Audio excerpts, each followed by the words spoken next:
In 1945, a winter storm swept through Boston as Sister Agnes disappeared from St. Helens Hospital without a trace. 4 decades later, a night janitor heard her voice echoing through the hospital chapel, soft, weeping, and calling a name no one recognized. Why did the church erase this story? For years, believers whispered that her disappearance was a matter of divine justice or a buried truth the hospital vowed to forget. Some said she died in grace, others said she never left. For decades, the faithful wondered if God had turned away from that place, if his silence was punishment or protection. But tonight, we return to St. Helens to uncover what truly happened beneath the chapel floor and why a nun's voice refused to fade. By the end, you'll know the truth buried beneath the hospital and the reason heaven remembered what men tried to hide. Welcome to Bible Stories and Mysteries. Like, subscribe, and turn on the bell so you never miss what the silence of God is trying to tell. Snow fell thick over Boston on the evening of December 12, 1945.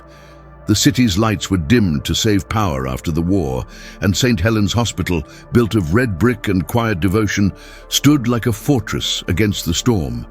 Inside, corridors smelled of iodine, candle wax, and the faint perfume of lilies from the chapel.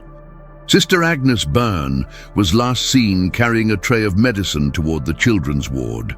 A witness said she stopped for a moment at the statue of the Sacred Heart, whispered something, and crossed herself.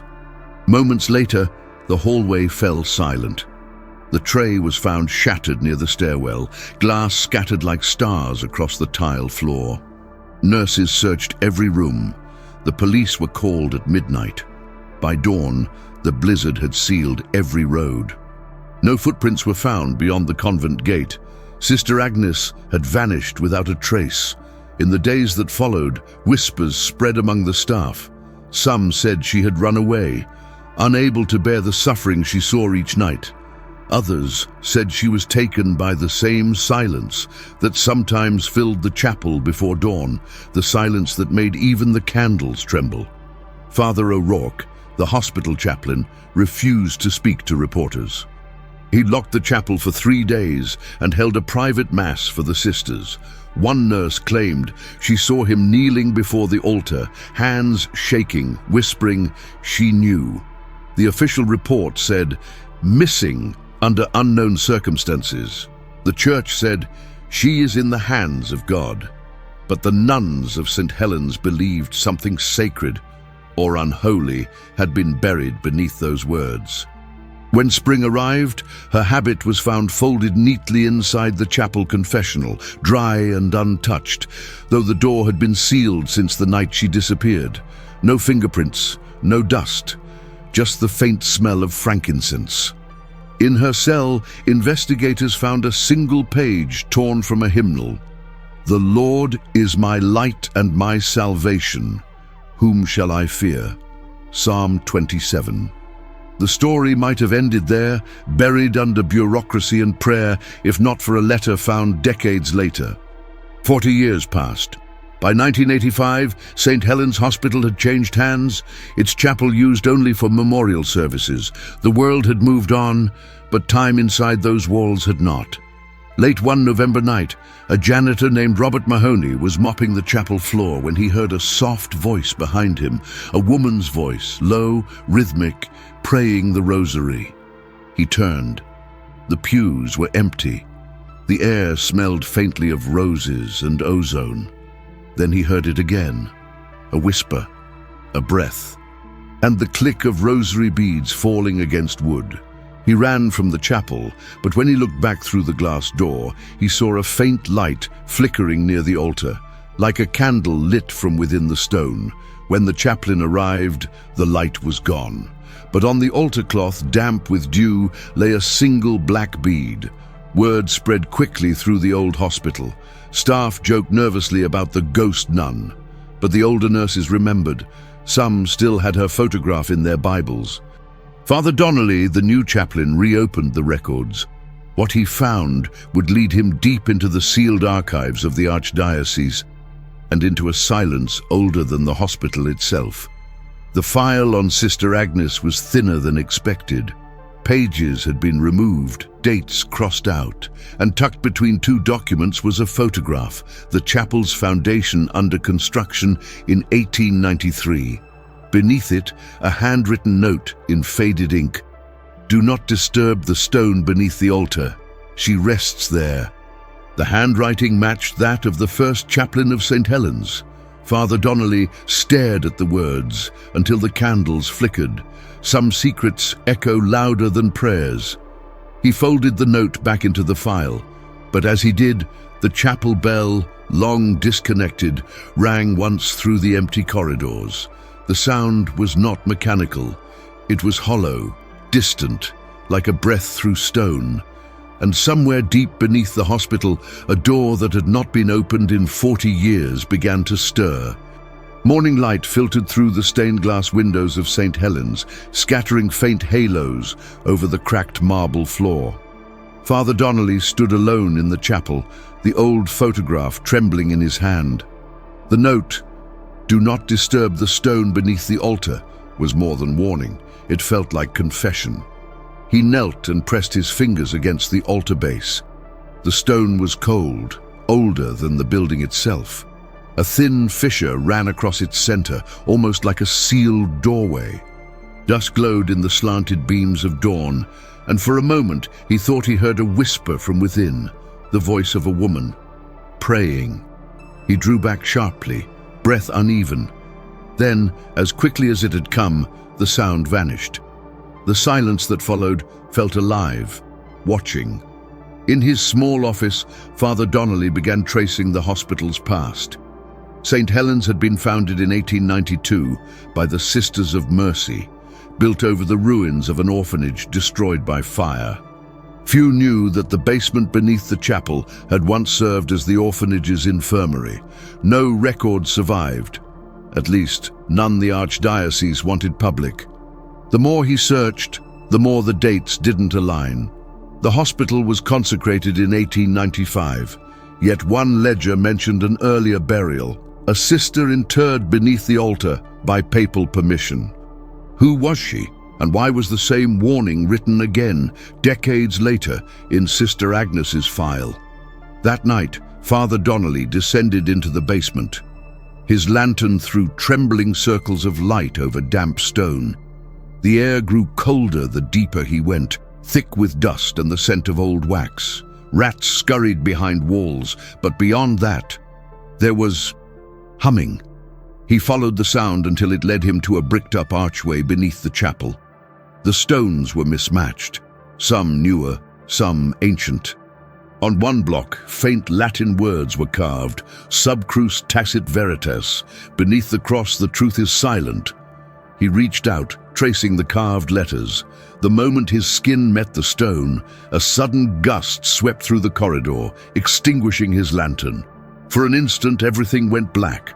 Then faintly, he heard the soft cadence of the Ave Maria echoing through the dark. When he emerged into the light again, he found something clutched in his hand, though he had no memory of picking it up. It was a fragment of cloth, blackened and brittle, embroidered with silver thread in the shape of a cross. The next morning, he placed it on his desk beside the photograph. The threads shimmered faintly under the sunlight, as if they were alive. He took the evidence to Sister Margaret, one of the last surviving nuns who had known Agnes. Her hands trembled when she saw it. "This was hers," she whispered. "Her scapula." Then she looked at him with sudden fear. "She found the chamber, didn't she?" Father Donnelly's silence was enough. Sister Margaret's eyes filled with tears. There was talk years ago that the altar stone covered something, a relic that should never have been touched. "What relic?" he asked. She shook her head. "No relic of sainthood, a vow, a sin buried in prayer." Outside, the evening bells began to toll. The sound echoed through the corridors, low and mournful. As they faded, a small choir of voices rose from the chapel below, pure, soft, and unmistakably feminine. Sister Margaret froze. "Do you hear it?" He did. A hymn from another century, sung in perfect harmony. Then the candles flickered out one by one, until only the cross above the altar glowed faintly in the dark. They stood there transfixed, unable to move. The air vibrated with unseen presence. Then the voice of a single nun rose above the others, gentle, pleading, close enough to touch. "Confiteor." The lights came back. The sound was gone. In the chapel, Father Donnelly found a fresh mark carved into the base of the altar. It hadn't been there that morning, a small cross, and beneath it, the same words he had read in Latin below. Beneath the cross, the truth is silent. He fell to his knees, heart pounding. Was it divine intervention or the return of a restless soul seeking justice? That night, as he wrote in his journal, a drop of water fell from the ceiling onto the page, then another. But when he looked up, the ceiling was dry. It wasn't water, it was oil, sacred oil dripping from the stone above his desk, the same stone quarried from beneath the chapel. He whispered, "Lord, show me what she saw."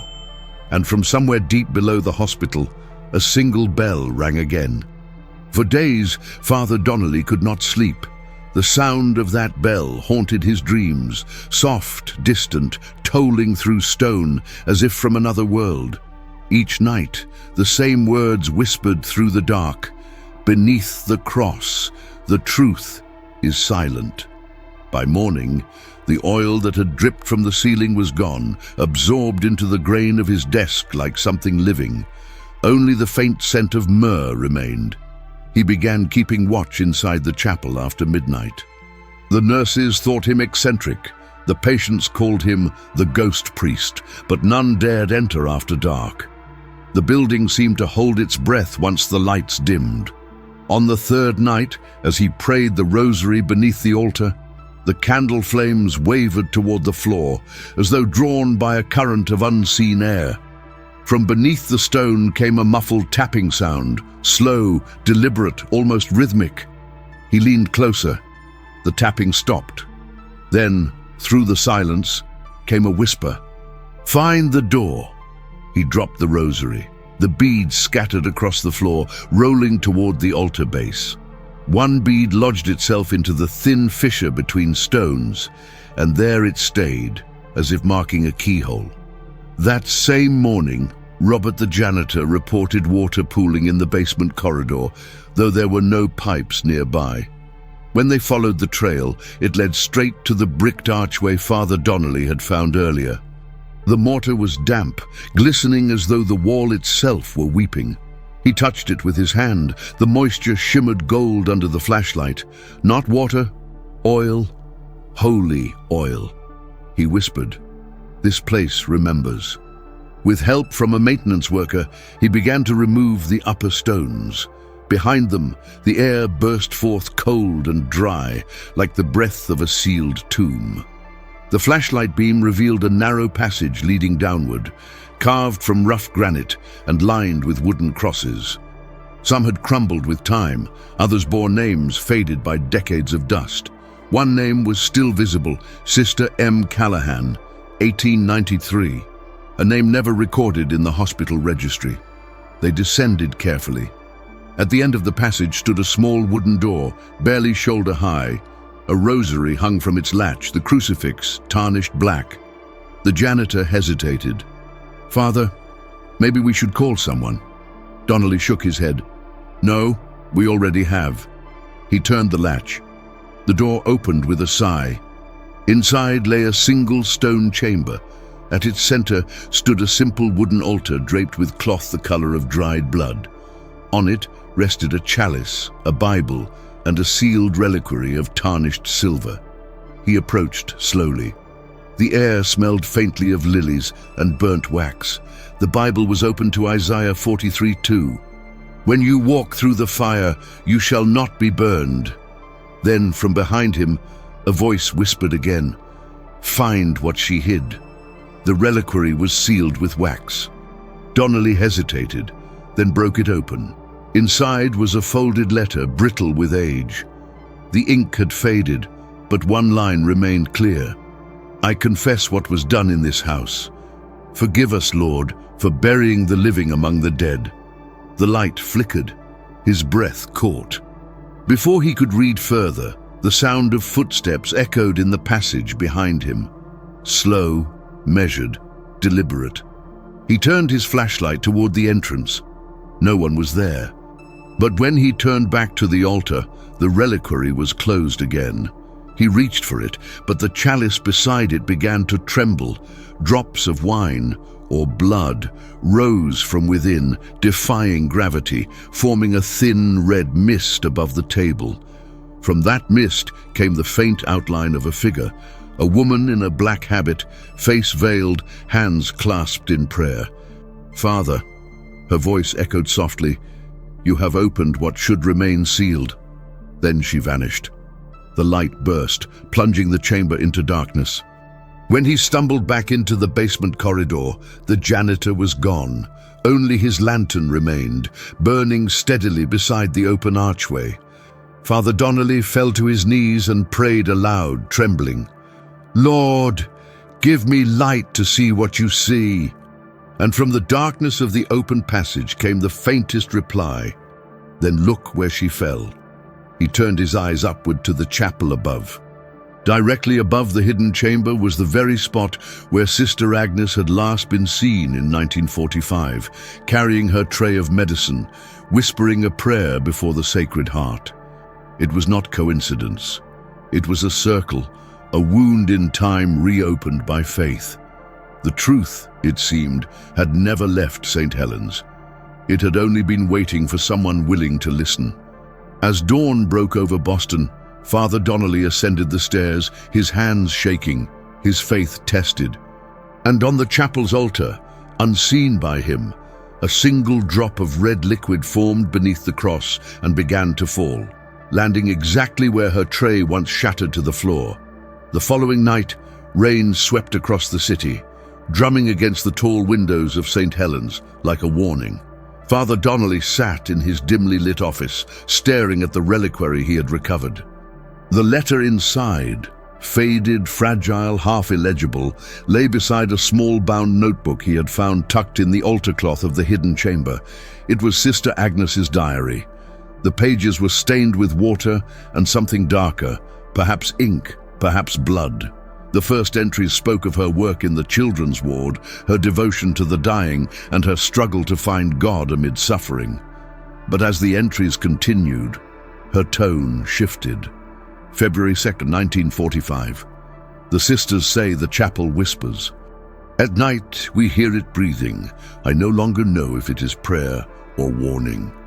March 14th. Father O'Rourke told me never to enter the basement. He says the stones there remember what the church must forget. But the light beneath the altar grows brighter each night. Something calls my name. Donnelly's hands trembled as he turned another page. April 10th. They sealed it again today.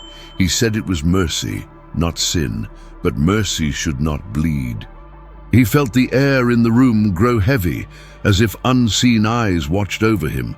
Then the faint sound of children's laughter echoed through the hallway outside, soft, fleeting, impossible. When he stepped into the corridor, it was empty. Only a rosary lay on the floor, beads glistening as if freshly polished. Returning to his desk, he continued reading. The final entry was dated December 12th, 1945, the night she vanished. "I saw her, the one beneath the stone. She is not dead. She prays still. The others called it a miracle, but I call it wrong. If I disappear, it will be because the truth must breathe again." He closed the book slowly. The truth beneath the chapel was no mere relic. It was a person. He returned to the hidden chamber at dawn. The air there was different now, warm, fragrant with lilies. The altar cloth had been replaced with a fresh one, white and folded neatly. The Bible was gone. In its place lay a small crucifix, its silver blackened by time, and a key. The key fit the lock of a wooden cabinet in the hospital archives, one long sealed and forgotten. Inside, he found records from the orphanage that predated the hospital. Baptisms, death certificates, confessions, all meticulously written. But one record stood out. Infant Maria Callahan, born 1893, died 1893. No parents listed. The entry was followed by a note in Latin, Subaltari sepulta, buried beneath the altar. His heart froze, the same name carved on the wall below. He turned the page and found another document, an unsigned letter written in a trembling hand. She was not dead, she breathed. We buried her alive to silence scandal. God forgive us. The sisters could not bear the shame. The priest blessed the stone and sealed it. We swore an oath of silence. May the Lord take pity on us all. Father Donnelly read the words again and again until his vision blurred. The truth struck him like a blow. The chapel had been built over a grave, a sin disguised as sanctity. Sister Agnes had discovered this in 1945. She had tried to reveal it, and for that she was silenced. He sank to his knees, tears falling onto the dusty floor. "Lord," he whispered, "what is mercy to you when our hands are soiled with fear?" The candle nearest him flickered violently. Then a drop of wax fell and formed the shape of a small cross. Behind him, the soft sound of a woman's voice began to hum a lullaby, the same melody the nurses once sang to dying children in the 1940s. He turned slowly. The air shimmered. Through the wavering light he saw her. Sister Agnes, young, luminous, her face serene. She raised one finger to her lips. "Do not condemn them," she said softly. "Pray." And then she was gone. In her place lay the diary, open again to the final page. New words had appeared beneath her last entry, written in fresh ink. "Truth is not to punish, it is to redeem." The chapel bell rang once.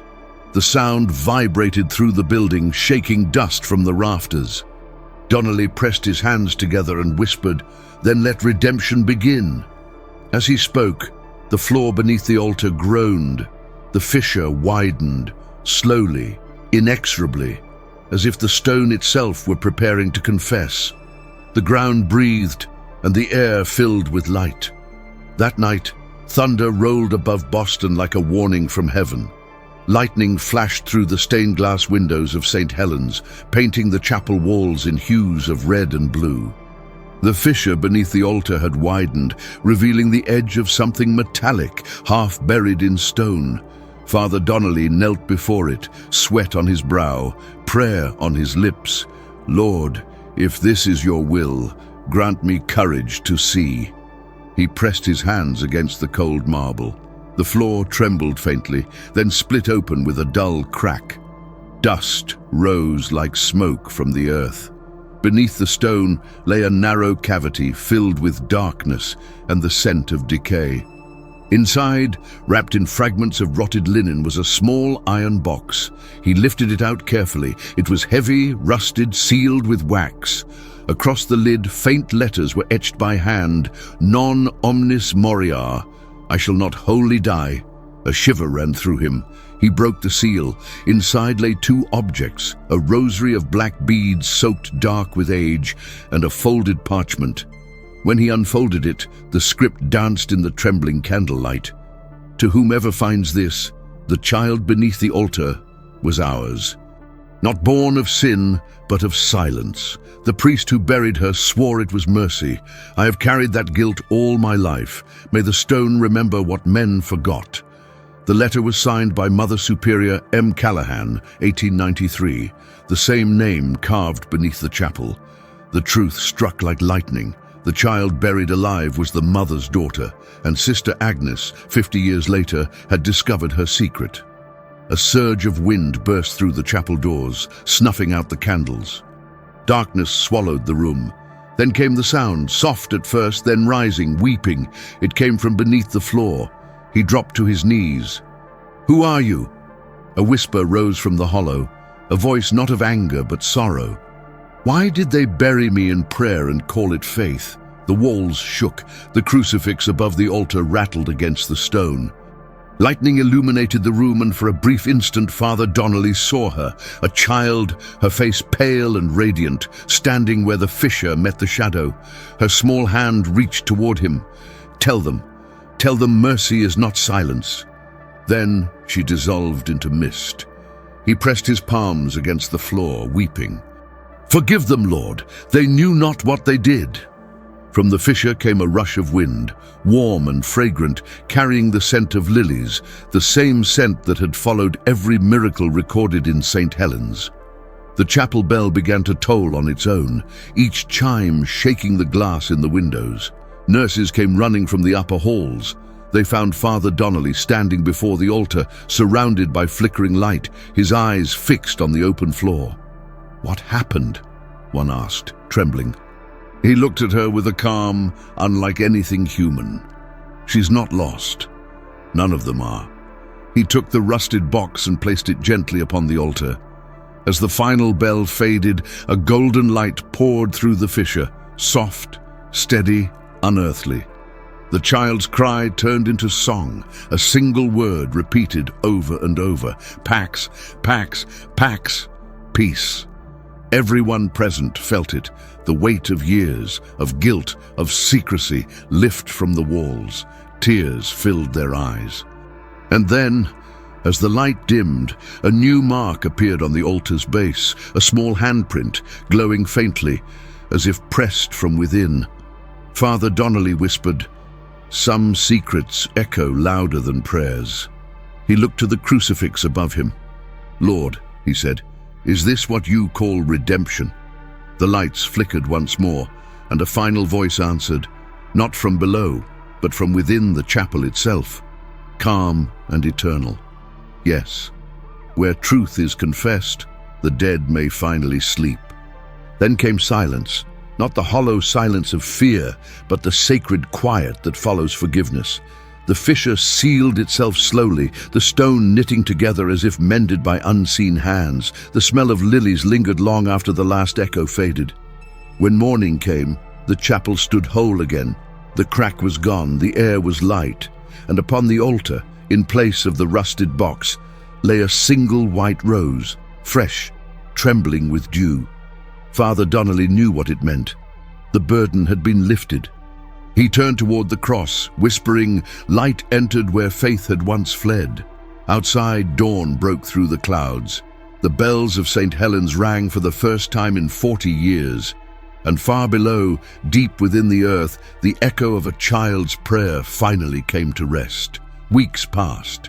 The storm that had shaken St. Helens faded into memory, though those who had witnessed it never spoke of it aloud.